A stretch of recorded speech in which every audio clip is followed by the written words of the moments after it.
brachial plexus are two words that are guaranteed to put fear into anybody studying for an anatomy exam. It's probably the worst subject that could come up in a Viva. But hopefully I'll be able to make this a little bit simpler for you, because in this tutorial from thefunkyprofessor.com I'm going to give you all of my mnemonics and all of my little tricks to help me remember what each does. Now, the brachial plexus is formed by the union of the ventral aspect or the ventral rami of nerve roots C5, C6, C7, C8 and T1. There are different sections to the brachial plexus, and these are the roots, the trunks, the divisions and chords.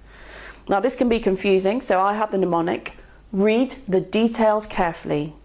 Read R is for roots, the T is for trunks, details D divisions, and carefully C is chords. Now how many of each? Well, think of the numbers 5363. That's 5363. 5 roots, 3 trunks, 6 divisions and 3 chords. Now the roots lie in the interval between the muscles scalenus anterior and scalenus medius.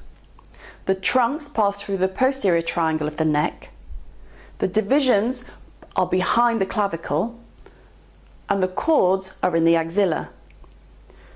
So anything above the clavicle, i.e. the roots and the trunks, are supraclavicular, and anything below, which is the chords, are infraclavicular. So how do we get from the roots to the chords? The top 2 roots unite to form the upper trunk. The bottom 2 roots unite to form the lower trunk. So that C5 and C6 form the upper trunk, C8 and T1 form the lower trunk, and C7 is just fine, thank you very much, on its own. As soon as the trunks are formed, upper, middle and lower, each of them split. They give anterior divisions and posterior divisions. So there are 6, 3 anterior divisions and 3 posterior divisions. Now all of the posterior divisions unite, and this forms the posterior chord. The upper 2 anterior divisions unite to form the lateral chord, and the anterior division of the lower trunk carries on its own to form the medial chord. So that's how we get from roots to chords. The chords are so called lateral, posterior and medial because of their relationship to the axillary artery, which means to say the lateral chord lies lateral to the axillary artery, the posterior chord posterior to the axillary artery, and the medial chord medial to the axillary artery. The brachial plexus has a number of branches. There are 3 main branches that are given off at the root level. The first one is the dorsal scapular nerve, which is derived from C5. The dorsal scapular nerve supplies 3 muscles on the back of the trunk. These are the levator scapulae, rhomboid minor and rhomboid major. C5 also gives a contribution to the phrenic nerve. Now the phrenic nerve supplies the diaphragm. If you remember the mnemonic, C3, 4, 5 keeps the diaphragm alive. Well, there you go, there's the contribution from C5. The third branch is the long thoracic nerve of Bell, which is C5, C6, C7. Now this nerve is named after Charles Bell, who was the first professor of anatomy at the Royal College of Surgeons of England. Now moving on to the trunks, the upper trunk is the only trunk that gives off branches. So it's the superior trunk, and I guess it probably is superior because it gives off branches. So the first of these branches is the suprascapular nerve, and this nerve supplies 2 of the 4 rotator cuff muscles, supraspinatus and infraspinatus. The other nerve that comes off the upper trunk is always forgotten, and this is the nerve de subclavius. The divisions of the brachial plexus don't have any branches at all, thank goodness. So now we're on to the chords. There are 3 chords, as you'll remember. Starting from top is the lateral, then the posterior and the medial. And they have 3 branches, 5 branches and 5 branches respectively, 3, 5, 5. Now how to remember that order, lateral, posterior, medial? Well, I have another mnemonic. Love, playmate. Love, L is for lateral, play, P is for posterior, and mate, M is for medial. Love, playmate.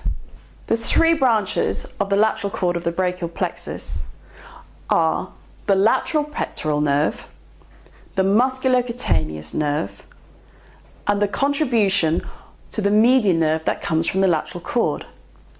So that's the lateral pectoral nerve, the musculocutaneous nerve, and the contribution from the lateral cord to the median nerve.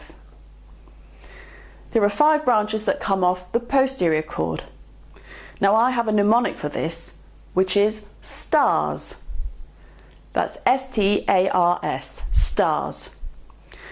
So, STARS begins and ends with an S, which reminds me that there is the upper and the lower subscapular nerves, which supplies subscapularis and teres major. T in STARS is for thoracodorsal nerve, which supplies the latissimus dorsi, that big broad muscle on the back of the trunk. A is for axillary, which supplies the deltoid and teres minor. And R is for the radial nerve. Now the radial nerve supplies all the muscles in the posterior compartment of the arm and the forearm, and it has a major contribution to the cutaneous supply of the posterior aspects of the arm and forearm and hand, and also contributes to the lower lateral aspect of the arm.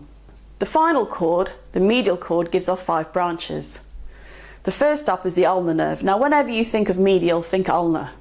The other 4 begin with the letter M. There is the medial cutaneous nerve of the arm, the medial cutaneous nerve of the forearm, the medial pectoral nerve, and the contribution from the medial cord to the median nerve. So there you have it. That is it. That is the entire brachial plexus. So to summarise, the brachial plexus arises from nerve roots level C5, C6, C7, C8 and T1. It has roots, trunks, divisions and cords. The upper 2 roots combine to form the upper trunk, the lower 2 roots combine to form the lower trunk, and C7 goes it alone in the middle to the middle trunk. Each of these trunks divide into anterior and posterior divisions. All the posterior divisions unite to form the posterior cord. The upper 2 anterior divisions combine to form the lateral cord, and the anterior division of the lower trunk continues as the medial cord. There are 3 nerves to remember from the roots. These are the contribution of C5 to the phrenic nerve, the dorsal scapular root from C5, and the long thoracic nerve of Bell.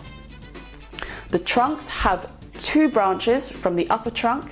This is the suprascapular nerve and the nerve to subclavius. The divisions, thank goodness, have no branches whatsoever. And then we have 355 from my mnemonic Love Playmate. The love for lateral has 3 branches, which are the lateral pectoral nerve, the musculocutaneous nerve, and the lateral contribution from the lateral cord to the median nerve. The next one, play, P for posterior, Love Playmate, remember, has 5 branches. The mnemonic here was STARS. Begins with an S, ends with an S. So that's the upper and lower subscapular nerves, the thoracodorsal nerve, the axillary nerve, and the radial nerve. The medial cord, if you'll remember, also has 5 branches. The ulnar nerve, always think medial and ulnar together, and then the 4 ends. The medial cutaneous nerve of the arm, the medial cutaneous nerve of the forearm, the medial pectoral nerve, and also the medial contribution from the medial cord to the median nerve. So you see, once you break it down and look for associations, actually, if I dare say it, the brachial plexus is not that bad.